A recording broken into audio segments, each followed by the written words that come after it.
ನಮ್ಮ ಭಾರತ ದೇಶ ಕೃಷಿ ಪ್ರಧಾನ ದೇಶ ಮಾತ್ರ ಅಲ್ಲ, ಇದು ಭಕ್ತಿ ಪ್ರಧಾನವಾದಂಥ ದೇಶವೂ ಕೂಡ. ಯಾಕೆಂದರೆ 100ಕ್ಕೆ 99 ಜನ ನಂಬ್ತಾರೆ. ದೇವರು ಇರ್ಬೋದು, ಧರ್ಮ ಇರ್ಬೋದು, ಧರ್ಮಗುರುಗಳು ಇರ್ಬೋದು, ಇವ್ರು ನಂಬ್ತಾರೆ. ಯಾವ ಮುಸ್ಲಿಮ್, ಕ್ರಿಶ್ಚಿಯನ್ರು, ಹಿಂದೂಗಳು, ಸಿಖ್ರು, ಪಾರ್ಸಿಗಳು ಯಾರು ಬೇಕಾದ್ರೆ ನಂಬ್ತಾರೆ. ಅವರ ನಂಬಿಕೆ ಸರಿ ತಪ್ಪು ಅನ್ನೋದು ನಾವು ಪ್ರಶ್ನೆ ಮಾಡೋ ಅಧಿಕಾರ ನಮಗಿಲ್ಲ. ನೀವು ಗಂಗಾ ನದಿ ನೀರು ಮುಳುಗಿದ ಕೂಡಲೇ ಪಾಪ ಪರಿಹಾರ ಆಗೋದಿಲ್ಲ ಅಥವಾ ಹೊಟ್ಟೆ ತುಂಬೋದಿಲ್ಲ ಅಂತೇಳಿ ಹೇಳ್ತೀರಿ. ಅದೇ ಥರ ಮಕ್ಕಕ್ಕೆ ಹೋದರೂ ಹೊಟ್ಟೆ ತುಂಬೋದಿಲ್ಲ ಅಥವಾ ಜೆರೂಸಲಮಿಗೆ ಹೋದರೂ ಯಾಕೆ ಹೇಳೋದಿಲ್ಲ ನೀವು ಅಂತ. ಅದು ಪ್ರಶ್ನೆ ಸರಿಯಾಗಿದೆ. ಮಾನವನಿಗಿರ್ತಕ್ಕಂಥ ಮೂಲಭೂತವಾದಂಥ ಹಕ್ಕುಗಳನ್ನು ಯಾವುದೇ ಧರ್ಮದ ಹೆಸರಿನಲ್ಲಿ ದಮನ ಮಾಡಿದರೂ ಕೂಡ ತಪ್ಪೇ. ಹಿಂದೂ ಮಾಡಿದರೂ ತಪ್ಪೇ, ಮುಸ್ಲಿಂ ಮಾಡಿರೋ ತಪ್ಪೇ, ಕ್ರಿಶ್ಚಿಯನ್ ಮಾಡಿರೋ ತಪ್ಪೇ. ಆರ್ಥಿಕ ಕ್ಷೇತ್ರದಲ್ಲಿ ಮೋದಿಯವರಿಂದ ಸಾಧನೆ ಮಾಡೋಕ್ಕೆ ಸಾಧ್ಯ ಆಗಲಿಲ್ಲ ಅಂತ ಕಾಣ್ತದೆ ನನಗೆ. ಎಕಾನಮಿ ಯಾವ ಕಾರಣಕ್ಕೂ ಕೂಡ ಅವರು ಏನು ಉದ್ದೇಶ ಇಟ್ಕೊಂಡು 2014ರಲ್ಲಿ ಬಂದರು, ಅದು ಯಾವ ವ್ಯತ್ಯಾಸನೂ ಇದುವರೆಗೂ ಕೂಡ ಮಾಡಲಿಕ್ಕೆ ಸಾಧ್ಯ ಆಗಲಿಲ್ಲ ಅನ್ನೋದು ಒಂದು ಜನಗಳ ಅನುಭವಕ್ಕೆ ಬರ್ತಾ ಇರೋಂಥ ವಿಚಾರ. ಏನು ಬಿಟ್ಟು ಹೋಗ್ತಾರೆ ಅಂತ ಸಿದ್ದರಾಮಯ್ಯನ ವಿಚಾರದಲ್ಲಿ ಇವರು ಅಲ್ಟಿಮೇಟ್ಲಿ ಬರೀ ರಾಮ ಮಂದಿರ ಬಿಟ್ಟು ಹೋಗ್ತಾರೋ ಅಥವಾ ಮಥುರಾ ಬಿಟ್ಟು ಹೋಗ್ತಾರೋ, ಕಾಶಿ ಬಿಟ್ಟು ಹೋಗ್ತಾರೋ, ಇಷ್ಟೇನಾ? ಜನರ ಬದುಕಿನಲ್ಲಿ ಏನೋ ಒಂದು ದೊಡ್ಡ ಬದಲಾವಣೆ ಸಾಧ್ಯತೆ ಆಗಲಿಲ್ವೋ ಅನ್ನೋದು ನನಗೆ ಅವ್ರ ಬಗ್ಗೆ ಇರೋಂಥ ಒಂದು ಪ್ರಶ್ನೆ.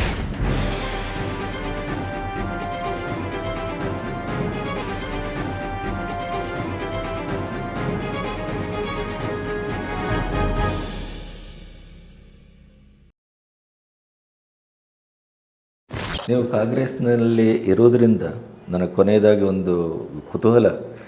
ಈ ದೇಶದ ಅಸ್ಮಿತೆ, ಧರ್ಮ ಅಥವಾ ನಮ್ಮ ನಂಬಿಕೆ, ಅದು ರಾಮ ಇರ್ಬೋದು, ಕೃಷ್ಣ ಇರ್ಬೋದು, ಗಂಗೆ ಇರ್ಬೋದು ಅಥವಾ ಇನ್ನೊಂದಿರ್ಬೋದು, ಯಾವುದೇ ಇರ್ಬೋದು, ಅದೆಲ್ಲವನ್ನು ನಿರಂತರವಾಗಿ ಕಾಂಗ್ರೆಸ್ ವಿರೋಧಿಸ್ತಾ ಬರ್ತಾ ಇದೆ.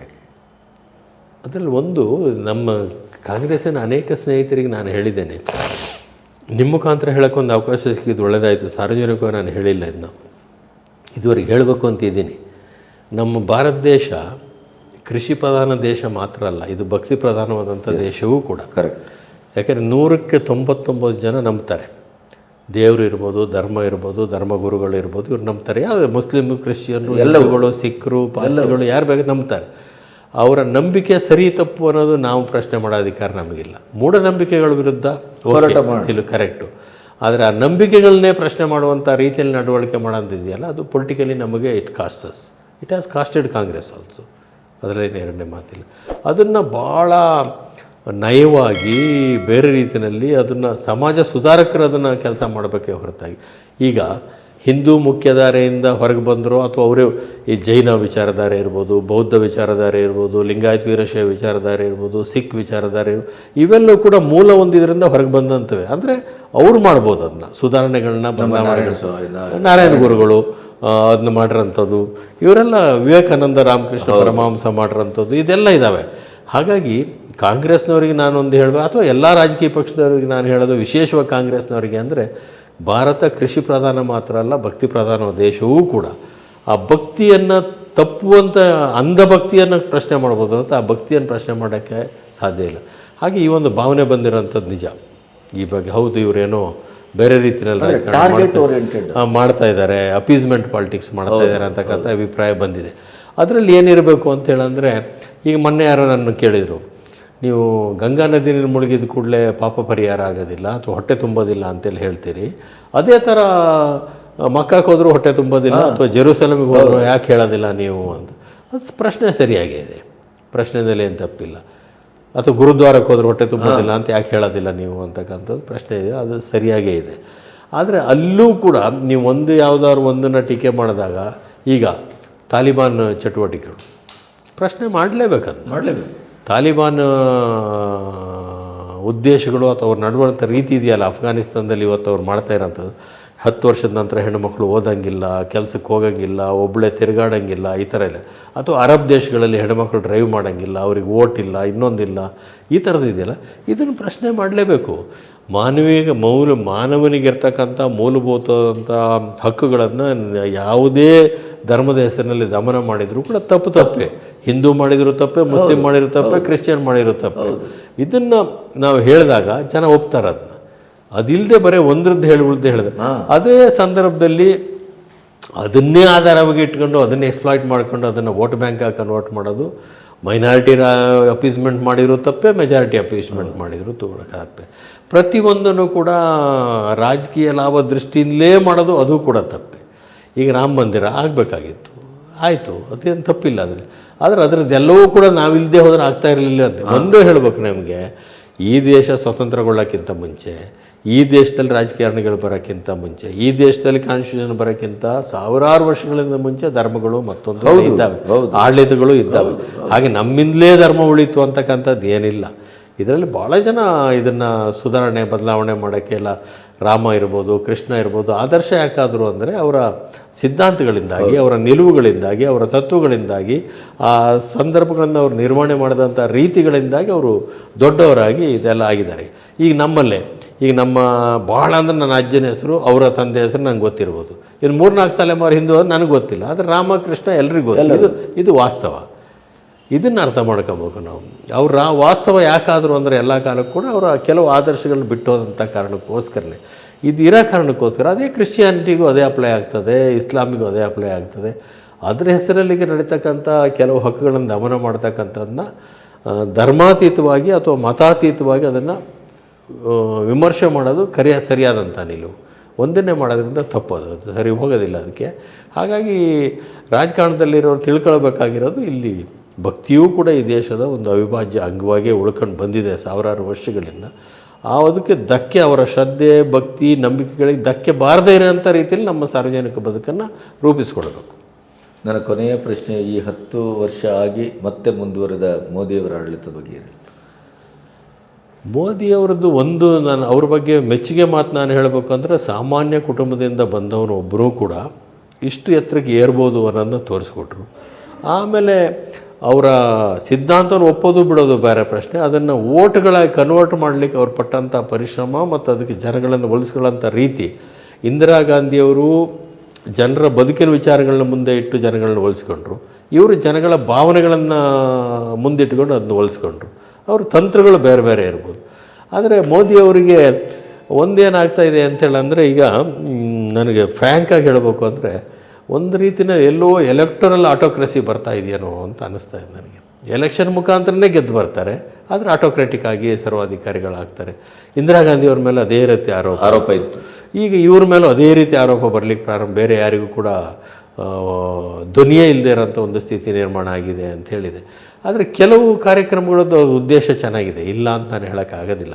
ಕೆಲವು ಉದ್ದೇಶಗಳೆಲ್ಲ ಚೆನ್ನಾಗಿದ್ದಾವೆ, ಆದರೆ ಅದಕ್ಕೆ ನಿರೀಕ್ಷಿತವಾದಂಥ ಫಲಿತಾಂಶ ಅವರಿಗೆ ಬರ್ತಾಯಿಲ್ಲ. ಒಂದು ವಿಶೇಷವಾಗಿ ನಾನು ಗಮನಿಸಿರೋದು ಅಂದರೆ, ಆರ್ಥಿಕ ಕ್ಷೇತ್ರದಲ್ಲಿ ಮೋದಿಯವರಿಂದ ಸಾಧನೆ ಮಾಡೋಕ್ಕೆ ಸಾಧ್ಯ ಆಗಲಿಲ್ಲ ಅಂತ ಕಾಣ್ತದೆ ನನಗೆ. ಅವರಿಗೆ ಅಂದರೆ ಅನುಭವಕ್ಕೆ ಬಂದಂಥ ಎಕಾನಮಿ ಯಾವ ಕಾರಣಕ್ಕೂ ಕೂಡ ಅವರು ಏನು ಉದ್ದೇಶ ಇಟ್ಕೊಂಡು 2014ರಲ್ಲಿ ಬಂದರು, ಅದು ಯಾವ ವ್ಯತ್ಯಾಸವೂ ಇದುವರೆಗೂ ಕೂಡ ಮಾಡಲಿಕ್ಕೆ ಸಾಧ್ಯ ಆಗಲಿಲ್ಲ ಅನ್ನೋದು ಒಂದು ಜನಗಳ ಅನುಭವಕ್ಕೆ ಬರ್ತಾ ಇರೋಂಥ ವಿಚಾರ.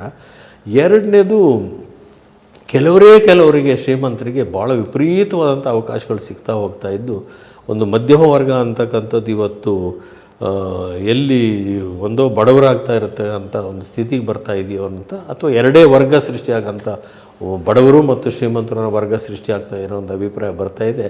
ಇದನ್ನು ಅವರಿಗೆ ಅರೆಸ್ಟ್ ಮಾಡೋಕ್ಕೆ ಸಾಧ್ಯತೆ ಇತ್ತು. ನನ್ನ ಪ್ರಕಾರ ಅದು ಯಾಕೆ ಅವರಿಗೆ ಸಾಧ್ಯ ಆಗಲಿಲ್ಲ ಏನು ಅಂತ ಗೊತ್ತಿಲ್ಲ ನನಗೆ, ಅವರಿಗಿರೋಂಥ ಇತಿಮಿತಿಗಳೇನು ಅಂತ. ಆಮೇಲೆ BJP ಪಕ್ಷ ಸಾಮಾನ್ಯವಾಗಿ ಒಂದು ಜನಸಂಘದಿಂದ ಬಂದಂಥದ್ದು, ಇದು ವ್ಯಾಪಾರಿಗಳ ಪರವಾಗಿರುವಂಥ, ಉದ್ಯಮಿಗಳ ಪರವಾಗಿರುವಂಥ, ಮಧ್ಯಮ ವರ್ಗದ ಪರವಾಗಿರುವಂಥ ಒಂದು ಪಕ್ಷ ಅಂತ ಇತ್ತು. ಆಮೇಲೆ ಕೆಲವು ಬದಲಾವಣೆಗಳನ್ನ ಎಲ್ಲ ತಂದರು. ಈ ಅಗ್ರಿಕಲ್ಚರ್ ಫೀಲ್ಡಲ್ಲಿ ರಿಫಾರ್ಮ್ ಮಾಡೋಕ್ಕೆ ಹೋದರು, ಅದಾಗಲಿಲ್ಲ ಅವ್ರ ಕೈಯಲ್ಲಿ. ಕೋಆಪ್ರೇಟಿವ್ ಒಂದು ಹೊಸ ಮಿನಿಸ್ಟ್ರಿನೇ ಕ್ರಿಯೇಟ್ ಮಾಡಿದರು, ಇದುವರೆಗೂ ಇಂಪ್ಯಾಕ್ಟ್ ಕ್ರಿಯೇಟ್ ಆಗಲಿಲ್ಲ. ಅದಾದ ನಂತರ ಬ್ಯಾಂಕಿಂಗ್ ಕ್ಷೇತ್ರದಲ್ಲೂ ಏನೋ ಹೇಳ್ಕೊಳ್ಳೋಂಥ ಒಂದು ದೊಡ್ಡ ಸಾಧನೆ ಆಗಲಿಲ್ಲ ಆರ್ಥಿಕ ಕ್ಷೇತ್ರದಲ್ಲಿ. ಹೀಗಾಗಿ ಇದು ಉಳಿದಿದ್ದು ಬಿಟ್ಟರೆ ಇನ್ಫ್ರಾಸ್ಟ್ರಕ್ಚರ್ ವಿಚಾರದಲ್ಲಿ ಕೆಲವು ಆಗಿದೆ, ಇಲ್ಲ ಅಂತ ಹೇಳೋಕ್ಕೆ ಸಾಧ್ಯ ಇಲ್ಲ. ವಿಶೇಷವಾಗಿ ಅದ್ರ ಕ್ರೆಡಿಟು ಅನಿವಾರ್ಯ ಪ್ರಧಾನಮಂತ್ರಿಗೆ ಹೋಗಲೂಬೇಕು. ಆದರೆ ನಿತಿನ್ ಗಡ್ಕರಿ ಅವರು ಕೆಲಸ ಮಾಡ್ತಾ ಇರೋಂಥ ವಿಚಾರದಲ್ಲಿ ಆ ಒಂದು ಫೀಲ್ಡಲ್ಲಿ ದೊಡ್ಡದಾಗಿರ್ತಕ್ಕಂಥ ಒಂದು ಸಾಧನೆ ಯಾವ ಪಾರ್ಟಿಯವರು ಕೂಡ ಹೇಳ್ತಾರೆ. ಕಾಂಗ್ರೆಸ್ನವರೇ ಭಾಳ ಜನ ಹೇಳ್ತಾರೆ, ನಿತಿನ್ ಗಡ್ಕರಿ ಅಂತ ಮಂತ್ರಿ ಇಲ್ಲ ಬಿಡ್ರಿ, ಮೆರಿಟ್ ಮೇಲೆ ಡಿಶ್ ಅಂತ ಹೇಳ್ತಾರೆ ಅಂತಕ್ಕಂಥ ಹೇಳ್ತಾರೆ. ಹೀಗೆ ಇನ್ನು ಕೆಲವು ಕೆಲಸ ಮಾಡ್ತಕ್ಕಂಥ ನನ್ನ ಪ್ರಕಾರ ಮೋದಿಯವರು ಇನ್ನೊಂದಷ್ಟು ಆ ಟೀಮ್ನ ಸಮರ್ಥ ಒಂದು ಟೀಮನ್ನು ಮಾಡ್ಕೊಳ್ಬೋದಾದಂಥ ಒಂದು ಸಾಧ್ಯತೆ ಇತ್ತು ಅವರಿಗೆ. ಅವರಿಗೀಗ ನಿರ್ಮಲಾ ಸೀತಾರಾಮನ್ನು, ಜೈಶಂಕರ್ ಅವರು, ಪಿಯೂಷ್ ಗೋಯಲ್ ಅವರು, ಈ ಥರದ ಒಂದು ಕೆಲವು ಅವರ ಭಾಳ ಹತ್ತಿರ ಇರೋಂಥ ಒಂದು ವರ್ಗ ಏನಿದೆ, ಅದು ರಾಜನಾಥ್ ಸಿಂಗನ್ನು ಡಿಫೆನ್ಸ್ ಕೊಟ್ಟು ಕೂರಿಸ್ಬಿಟ್ಟಿದ್ದಾರೆ. ಅದರಲ್ಲೇನು ಅವ್ರು ಮಾಡೋಂಥದ್ದೇನಿಲ್ಲ, ಎಲ್ಲ ಆರ್ಮ್ಡ್ ಫೋರ್ಸಸ್ಸೇ ಮಾಡೋಂಥ ಕೆಲಸ. ಈ ಥರ ಇನ್ನೊಂದು ಅಷ್ಟು ಒಳ್ಳೆ ಟೀಮ್ ಮಾಡಿಕಟ್ಟಿ ಇನ್ನೊಂದಷ್ಟು ಹೆಚ್ಚು ರಿಸಲ್ಟ್ ಬರೋಂಥ ರೀತಿಯಲ್ಲಿ ಕೆಲಸ ಮಾಡೋಕ್ಕೆ ಅವ್ರಿಗೆ ಅವಕಾಶ ಇತ್ತು ಅಂದ್ಕೊಂಡು. ಯಾಕೆಂದರೆ ಯಾರೂ ಶಾಶ್ವತ ಅಲ್ಲ. ಇವರು 10 ವರ್ಷ ಮುಗಿಸಿ ಈ 3ನೇ ಟರ್ಮಲ್ಲಿದ್ದಾರೆ, ಕೆಲವು ವರ್ಷ ಇರ್ಬೋದು, ಇಲ್ಲ ಅಂತ ನಾನು ಹೇಳೋದಿಲ್ಲ. ಆದರೆ ಫೈನಲಿ ಒಂದು ಇಂಪ್ಯಾಕ್ಟ್ ಬಿಟ್ಟು ಹೋಗ್ತಾರೆ. ಅಲ್ಟಿಮೇಟ್ಲಿ ನೀವು ಹೇಳಿದ್ರಲ್ಲ ಏನು ಬಿಟ್ಟು ಹೋಗ್ತಾರೆ ಅಂತ ಸಿದ್ದರಾಮಯ್ಯನ ವಿಚಾರದಲ್ಲಿ, ಇವರು ಅಲ್ಟಿಮೇಟ್ಲಿ ಬರೀ ರಾಮ ಮಂದಿರ ಬಿಟ್ಟು ಹೋಗ್ತಾರೋ ಅಥವಾ ಮಥುರಾ ಬಿಟ್ಟು ಹೋಗ್ತಾರೋ, ಕಾಶಿ ಬಿಟ್ಟು ಹೋಗ್ತಾರೋ, ಇಷ್ಟೇನಾ? ಜನರ ಬದುಕಿನಲ್ಲಿ ಏನೂ ಒಂದು ದೊಡ್ಡ ಬದಲಾವಣೆ ಸಾಧ್ಯತೆ ಆಗಲಿಲ್ವೋ ಅನ್ನೋದು ನನಗೆ ಅವ್ರ ಬಗ್ಗೆ ಇರೋಂಥ ಒಂದು ಪ್ರಶ್ನೆ. ಸರ್, ಅದೇ ಕುವೆಂಪು ಪ್ರತಿಷ್ಠಾನದ ಬಗ್ಗೆ.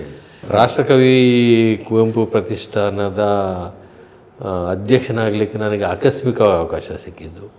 ಹಂಪನಾಗರಾಜನವರು ಒಂದು ಪಠ್ಯಪುಸ್ತಕದ ವಿವಾದ ಸಂದರ್ಭ ಬಂದಂಥ ಸಂದರ್ಭದಲ್ಲಿ ಅವರ ಗುರುಗಳಿಗೆ, ವಿದ್ಯಾಗುರುಗಳಿಗೆ ಅನ್ಯಾಯ ಆಯಿತು ಅಂತೇಳಿ ರಾಜೀನಾಮೆ ಕೊಟ್ಟರು. ಆಗ ನಾನು ಅದರ ಟ್ರಸ್ಟಿ ಅಷ್ಟೇ ಆಗಿದ್ದೆ ಪ್ರತಿಷ್ಠಾನದ್ದು. ತೇಜಸ್ವಿ ಮತ್ತು ಕುವೆಂಪುರ ಪ್ರಭಾವ ನಮ್ಮ ಮೇಲೆ ತುಂಬ ಇದ್ದಂಥ ಕಾರಣಕ್ಕೋಸ್ಕರ ಅದಕ್ಕೆ ಕುತೂಹಲದಿಂದ ಆಸಕ್ತಿಯಲ್ಲೇ ನಾನು ಟ್ರಸ್ಟಿ ಆಗಿ ಅಂತ ಹೋಗಿದ್ದೆ. ಅದು ಇದು ಗೊತ್ತಿರಲಿಲ್ಲ ನನಗೆ, ಅನಿರೀಕ್ಷಿತವಾಗಿ ನಾನು ಅವ್ರಿಗೊಂದು ರಿಕ್ವೆಸ್ಟ್ ಮಾಡ್ಕೊಂಡೆ, ನಾನು ಸಂಪೂರ್ಣ ಅಧ್ಯಕ್ಷರಾಗೋದಿಲ್ಲ, ಹಂಗಾಮಿ ಆಗಿರ್ತೀನಿ, ಸಾಹಿತ್ಯ ವಲಯದ್ದು ಮತ್ತು ಇದರ ಪ್ರತಿಕ್ರಿಯೆ ನೋಡ್ಕೊಂಡು ಆಮೇಲೆ ತೀರ್ಮಾನ ಮಾಡಿ ನೀವು. ಯಾಕಂದರೆ ಇದು ಕುವೆಂಪು ಪ್ರತಿಷ್ಠಾನದ ಅಧ್ಯಕ್ಷ ಆಗೋದು ಅಂದರೆ ಮುಖ್ಯಮಂತ್ರಿಗಿಂತ ದೊಡ್ಡ ಜವಾಬ್ದಾರಿ. ಕುವೆಂಪು ಅವರಂಥ ಮೇರು ವ್ಯಕ್ತಿತ್ವಕ್ಕೆ ನ್ಯಾಯ ಕೊಡಬೇಕಾಗ್ತದೆ ಅಂತ ಹೇಳಿದೆ. ಒಂದು 6-7 ತಿಂಗಳು 8 ತಿಂಗಳು ಅದಕ್ಕೆ 1 ವರ್ಷ ಹಾಗೇ ಇದ್ದೆ ಹಂಗಾಗಿ. ಆಮೇಲೆ ಅವರೆಲ್ಲ ಯಾವುದೇ ವಲಯದಿಂದ ಆಕ್ಷೇಪ ಬರಲಿಲ್ಲ ಅನ್ನೋ ಕಾರಣಕ್ಕೋಸ್ಕರ ಆಮೇಲೆ ಅದರ ಪೂರ್ಣಾವಧಿ ಅಧ್ಯಕ್ಷ ಆಗಿ ಕೆಲಸ ಮಾಡ್ತಾಯಿದ್ದೀನಿ ಈಗ. ಅದರಲ್ಲಿ ರಾಷ್ಟ್ರಕವಿ ಕುವೆಂಪು ಪ್ರತಿಷ್ಠಾನ ನಿರ್ವಹಿಸೋದೇ ಒಂದು ದೊಡ್ಡ ಸವಾಲು. ನನ್ನ ಪ್ರಕಾರ ಪ್ರತಿ ದಿವಸ ಒಂದು 400-500ರಿಂದ ಹಿಡಿದು ಸೀಸನ್ಗಳಲ್ಲಿ, ರಜಾ ದಿನಗಳಲ್ಲಿ ಒಂದು 4-5 ಸಾವಿರ ಜನ ಅಲ್ಲಿಗೆ ಬರ್ತಾರೆ. ಭಾರತ ದೇಶದಲ್ಲೆಲ್ಲ, ಪ್ರಪಂಚದಲ್ಲಿ ಯಾವುದೇ ಒಬ್ಬ ಕವಿಯ ಒಂದು ಮನೆ ನೋಡಲಿಕ್ಕೆ, ಅವರ ಸಾಧನೆ ನೋಡಲಿಕ್ಕೆ, ಅವರ ಕವಿಶೈಲದ ಸಮಾಧಿಯನ್ನು ನೋಡಲಿಕ್ಕೆ ಎಲ್ಲೂ ಪ್ರಪಂಚದಲ್ಲಿ ಇಷ್ಟೊಂದು ಬರೋದಿಲ್ಲ.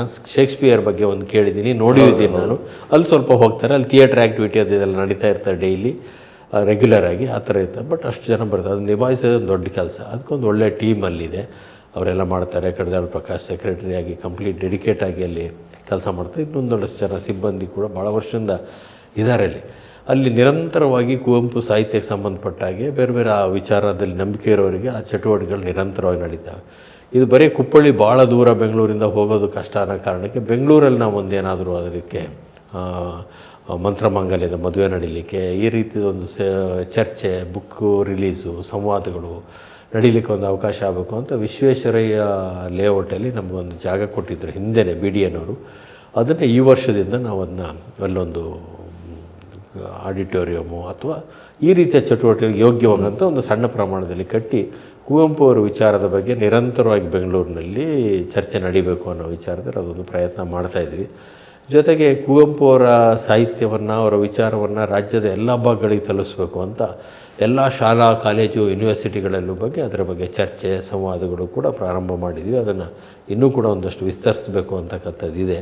ಇದರಲ್ಲಿ ಭಾಳಷ್ಟು ಇದು ಮಾಡಬೇಕು ಅಂತೇಳಿ. ಆಮೇಲೆ ರಾಷ್ಟ್ರಕವಿ ಕುವೆಂಪು ಪ್ರತಿಷ್ಠಾನದ ಕೊಡೋಂಥ ಒಂದು ಪ್ರಶಸ್ತಿ ಏನಿದೆ, MC ನರೇಂದ್ರ ಅವರು, ಅವ್ರ ಕುಟುಂಬದವರು, M ಚಂದ್ರಶೇಖರ್ ಕುಟುಂಬದವರು 5 ಲಕ್ಷ ರೂಪಾಯಿ ಅವಾರ್ಡು ಪ್ಲಸ್ ಸೈಟೇಷನ್ನು, ಅದು ಒಂದೊಂದು ಭಾಷೆಗೂ ಕೊಡುವಂಥ ಒಂದು ಪದ್ಧತಿ ಕಳೆದ 7-8 ವರ್ಷದಿಂದ ಏನು ಪ್ರಾರಂಭ ಆಗಿದೆ. ಅದು ಈ ವರ್ಷ ಪ್ರಥಮ ಬಾರಿಗೆ ಬೆಂಗಳೂರಿನಲ್ಲಿ ಮಾಡ್ತಾಯಿದ್ದೀವಿ. ಇಲ್ಲಿ ಪ್ರಶಸ್ತಿ ಕೊಡೋದು ಅಂತ ನರೇಂದ್ರ ಅವರ ಅಪೇಕ್ಷೆ ಇತ್ತು, ಅದರ ಪ್ರಕಾರ ಇಲ್ಲಿ ಅದನ್ನ ಮಾಡ್ತಾಯಿದ್ದೀವಿ. ಹಾಗೆ ಬೆಂಗಳೂರಿನಲ್ಲೂ ಕೂಡ ಬಹುತೇಕ ಇವತ್ತು ನನಗೆ ಕುವೆಂಪು ಅಂಥವರ ಸಾಹಿತ್ಯ ಮತ್ತು ವಿಚಾರದ ಬಗ್ಗೆ ಚರ್ಚೆ, ಸಂವಾದ ನಿರಂತರವಾಗಿ ನಡೆದರೆ ಒಂದು ಆರೋಗ್ಯಕರ ಸಮಾಜ ನಿರ್ಮಾಣಕ್ಕೆ ಸಹಾಯ ಆಗ್ತಾ ಇರೋ ಕಾರಣಕ್ಕೆ ಇದರಲ್ಲಿ ಸಾಧ್ಯವಾದಷ್ಟು ಅದಕ್ಕೊಂದು ನ್ಯಾಯ ಒದಗಿಸುವಂಥ ಕೆಲಸ ಮಾಡ್ತಾಯಿದ್ವಿ. ಭಾಳ ದೊಡ್ಡ ಜವಾಬ್ದಾರಿ, ಅದಕ್ಕೆ ಎಷ್ಟು ನ್ಯಾಯ ಸಲ್ಲಿಸಲಿಕ್ಕೆ ಸಾಧ್ಯ ಅಷ್ಟು ಮಾಡ್ತೀವಿ. ಆದರೆ ಅದರಲ್ಲಿ ಸಾಧ್ಯವಾದಷ್ಟು ಜನರನ್ನು ಹೊಸಬರನ್ನು ತೊಡಗಿಸ್ಕೊಳ್ಬೇಕು ಅನ್ನೋಂಥ ಒಂದು ಪ್ರಯತ್ನದಲ್ಲೂ ಕೂಡ ನಾವಿದ್ದೀವಿ. ಹಾಗೆ ಇದು ರಾಜ್ಯವ್ಯಾಪಿ ಆಗಬೇಕು. ಕುವೆಂಪು ಆಗಲಿ, ಬೇಂದ್ರೆ ಆಗಲಿ, ಕಾರಂತ ಆಗಲಿ ಒಂದು ಪ್ರದೇಶಕ್ಕೆ ಸೀಮಿತ ಆಗಬಾರ್ದು, ಒಂದು ಜಾತಿಗೆ, ಒಂದು ಕುಟುಂಬಕ್ಕೆ ಸೀಮಿತರಾಗಬಾರ್ದು. ಅವರು ಇಡೀ ಸಮಾಜದ ಸ್ವತ್ತವರು. ಈ ಸಮಾಜವನ್ನು ಆರೋಗ್ಯಕರವಾಗಿ ಇಡಲಿಕ್ಕೆ ಇವರೆಲ್ಲ ವಿಚಾರಗಳು, ಬರವಣಿಗೆಗಳು ಸಹಾಯ ಮಾಡಿದ್ದಾವೆ. ಅದನ್ನು ಆ ಒಂದು ಜಾಗೃತಿಯ ಕಾರ್ಯಕ್ರಮವನ್ನು ಮುಂದಿನ ದಿನಗಳಲ್ಲಿ ನಾವು ಮಾಡ್ತೀವಿ. ಮಂತ್ರಮಾಂಗಲ್ಯಕ್ಕೆ ಈಗಲೂ ಹೆಚ್ಚು ಜನ, ಮಂತ್ರಮಾಂಗಲ್ಯಕ್ಕೆ ಭಾಳ ಜನ ಕುಪ್ಪಳ್ಳಿನಲ್ಲೂ ಮಾಡ್ತಾರೆ, ಬೇರೆ ಬೇರೆ ಕಡೆ ಮಾಡ್ತಾರೆ. ಬೆಂಗಳೂರಿನಲ್ಲಿ ನಾವು ಮಾಡ್ತಾ ಇರೋಂಥ ಮುಖ್ಯ ಉದ್ದೇಶನೇ ಅಂದರೆ ಮಂತ್ರಮಾಂಗಲ್ಯದಂಥ ಕಾರ್ಯಕ್ರಮ ಮಾಡಲಿಕ್ಕೆ ನಿರ್ದಿಷ್ಟವಾದಂಥ ಸರಿಯಾದ ಜಾಗಗಳಿಲ್ಲ, ದುಬಾರಿ ಬಾಡಿಗೆಗಳೆಲ್ಲ ಇದ್ದಾವೆ. ಹಾಗಾಗಿ ಭಾಳ ಕಡಿಮೆ ರೇಟ್ನಲ್ಲಿ ಅದಕ್ಕೊಂದು ಜಾಗವನ್ನು ಕ್ರಿಯೇಟ್ ಮಾಡಬೇಕು ಅನ್ನೋದೇ ಮುಖ್ಯವಾಗಿ ಬೆಂಗಳೂರಿನಲ್ಲಿ ಕೇಂದ್ರ ಮಾಡುವಂಥ ಉದ್ದೇಶ. ಕುವೆಂಪು ಅವರನ್ನು ವೈಭವೀಕರಿಸಬೇಕು ಅಥವಾ ಅವ್ರ ವ್ಯಕ್ತಿತ್ವ ಮಾಡಬೇಕು. ಇದೆಲ್ಲ ನನ್ನ ವೈಯಕ್ತಿಕವಾಗಿ ನಾನು ಸ್ಥಾವರ ಕಳಿವುಂಟು ಜಂಗಮ ಕಳಿವಿಲ್ಲ ಅನ್ನೋದು ನಂಬಿಕೆ ನನಗೆ, ಅದರ ಬದ್ಧತೆ ನನಗೆ. ಹಾಗೆ ನಾನು ಸ್ಥಾವರ ಅಂತೂ ಮಾಡೋಕ್ಕೆ ಹೋಗೋದಿಲ್ಲ, ಒಂದು ಚಟುವಟಿಕೆ ಕೇಂದ್ರ ಮಾಡ್ತೀವಿ. ಸೊ ಭಾಳ ಸುದೀರ್ಘವಾಗಿ ಮಾತಾಡಿದೆವು.